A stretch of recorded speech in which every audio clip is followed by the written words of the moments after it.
Hey, what's going on, guys? Welcome back to my second episode of my budget build series, where I'll be showing you the different PCs that you can build from sites like Amazon, Newegg, and eBay, because I know we all don't have micro centers.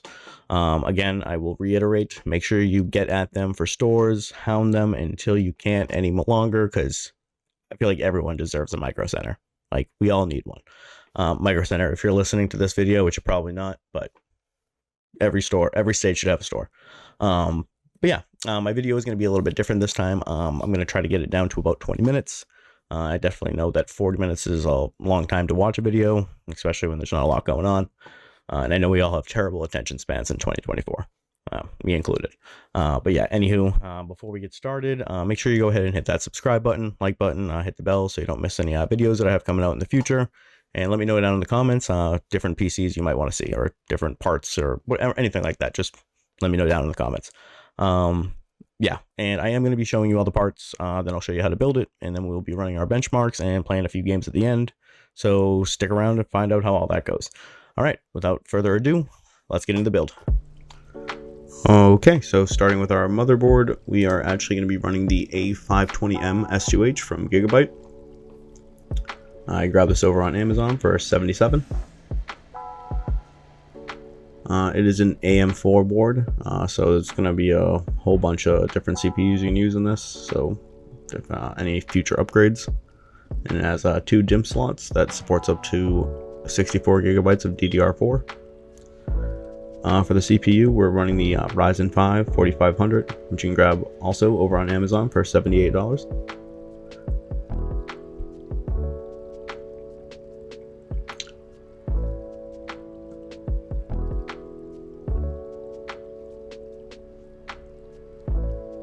For the RAM, we're going to be running Corsair's Vengeance LPX. It's a 16 gigabyte kit of DDR4.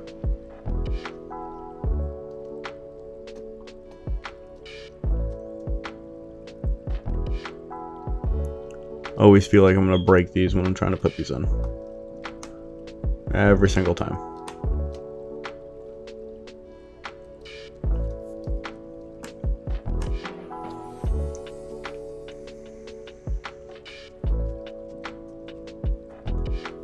Alright, for the SSD, we're running the Team Group MP33 Pro.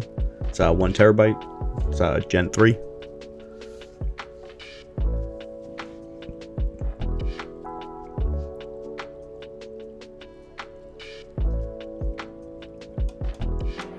Just, unscrew this little standoff screw. Push your SSD in. And then just screw that back down.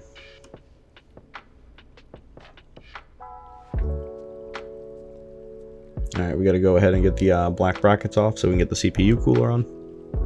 And we're just going to be running the Wraith cooler that came with the CPU. It does come with pre-applied thermal paste, so don't have to worry about that. Saves you a few bucks on both getting a cooler and having to apply thermal paste. So yeah, just get this off real quick.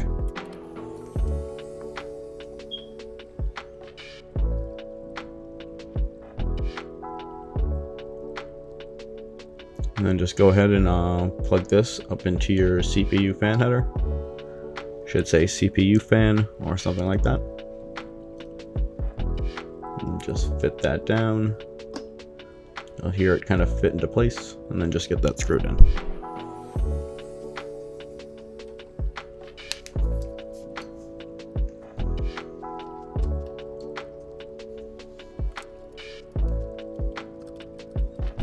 Make sure they're all tight, just don't over tighten them. Just enough to the point where you can't screw it anymore.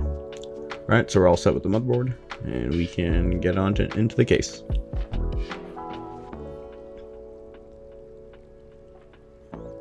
Alright, we're using the Q300L from Cooler Master. It's 60 bucks over on Amazon. It's pretty good in terms of airflow, but it does not have a lot of space for cable management, which you'll see later on in the video. Just gonna get this back panel off real quick so we can get the cables out from the front.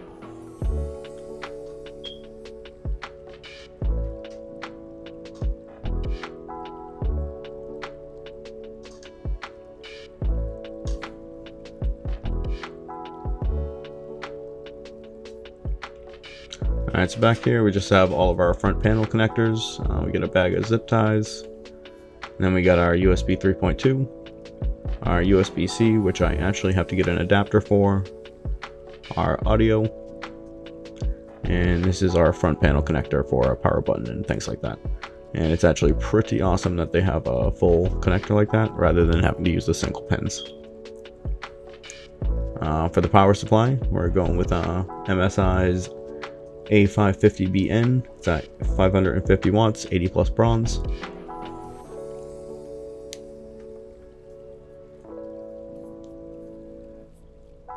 It's a good looking power supply. It is non-modular, so we do have a whole bunch of cables, which again with this case is kind of a pain in the butt because there's not a lot of space to work with.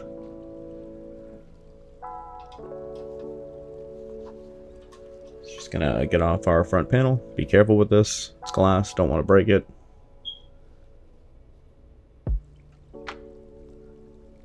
Alright, and we're installing this fan side down.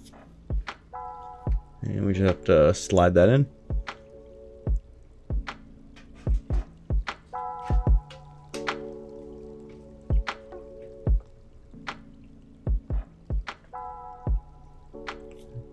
Then we're just gonna go ahead and use the screws that either came on your power supply or with your power supply, or any of the screws that were already on the case or came with your case.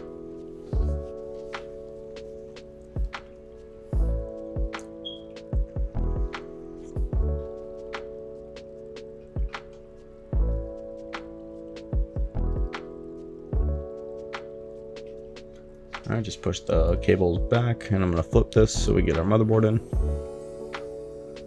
Don't forget to get your I/O panel in, your I/O shield. Don't want to get your motherboard in before you get this in. You'll be kind of screwed later on. So just go ahead and slide your motherboard in and match it up with the I/O. And we've got 6 screws that we have to get in here.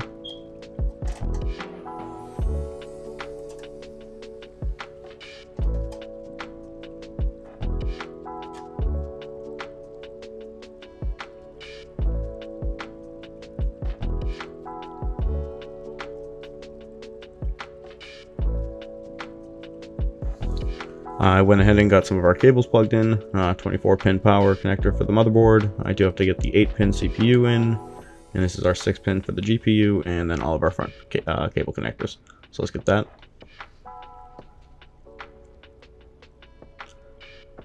Starting with our USB 3.2. It's the one that has like the nice black little square around it. Also says it right on the front actually. Audio over on the left, and then our front power connectors, which again I love any case that has these connectors because time saver. Magic trick. Cable management done. Looks pretty good. Like I said, not a lot of space to work with, but as long as we can get our back panel on, that is all that matters, in my opinion at least.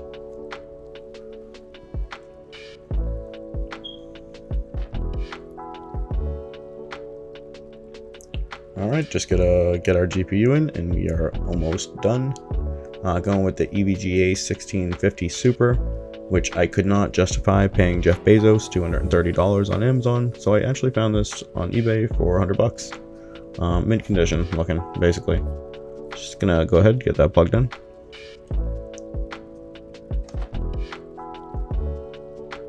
And just use the screw that came on the case to get that nice and tight. And then we'll just go ahead and plug in our 6 pin.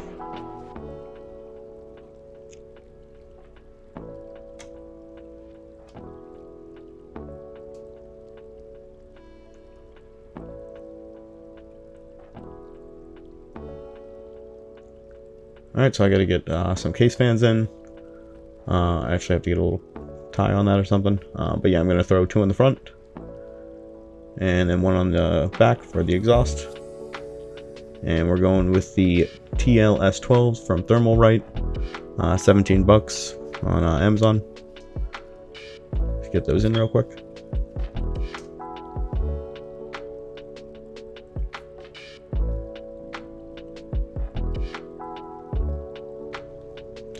More magic. Looking nice and clean. And sorry for the video quality here. I thought it would look nice with the lights off, but looking back in post while I'm doing this voiceover, I totally should have had the lights on. Oh well, hindsight's 2020. But we did go ahead and get into our BIOS, and then we just have to get Windows installed, throw all of our games in, and we can do our benchmarks and see how this thing runs. Let's get into it. Alrighty guys, we are back and done with the build, and I think it came out pretty damn beautiful. I hope you guys agree. Let me know down in the comments. But we are going to go ahead and get into the fun part, which is going to be playing our games, running our benchmarks, and seeing how this thing really runs.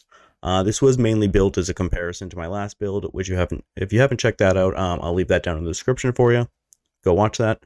But yeah, the last one was running a Ryzen 3 4100 and a regular 1650. So I wanted to do the 1650 Super and the Ryzen 5 4500 just to see how it compared. And as you'll see in the benchmarks, it did a hell of a lot better. That could be because of the 6 cores and the higher clock speed on the GPU. But yeah, it definitely came out a lot better than the last build.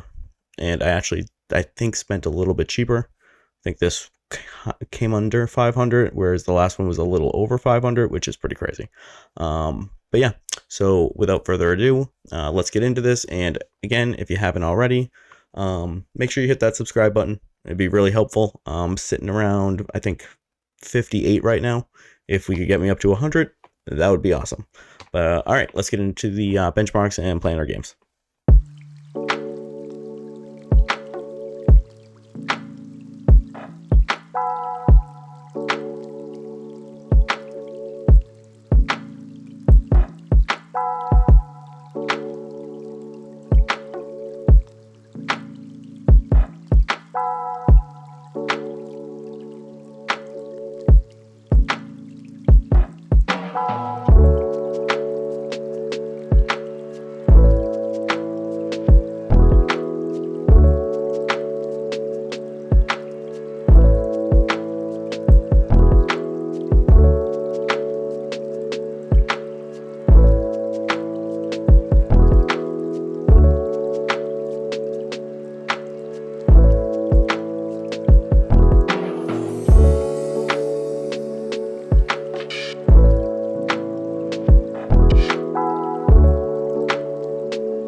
Fire!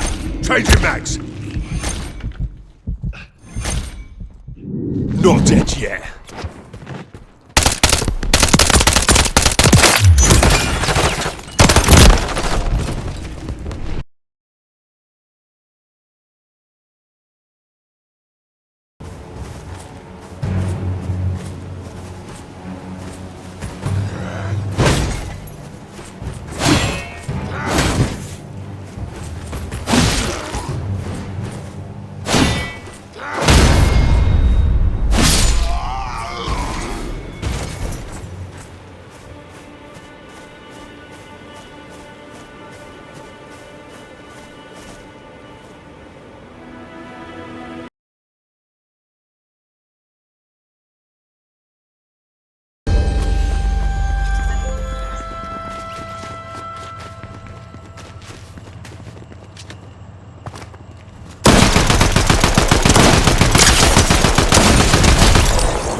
shoot at some kids picking through the woodpile.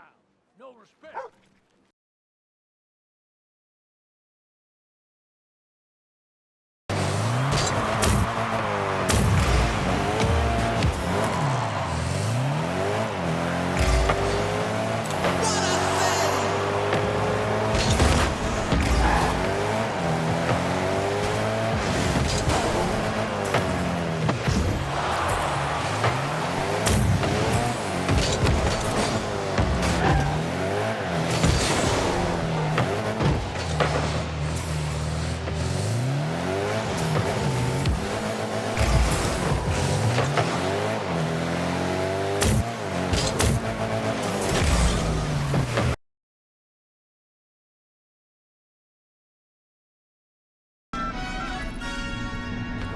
The Falcon has to be around here somewhere.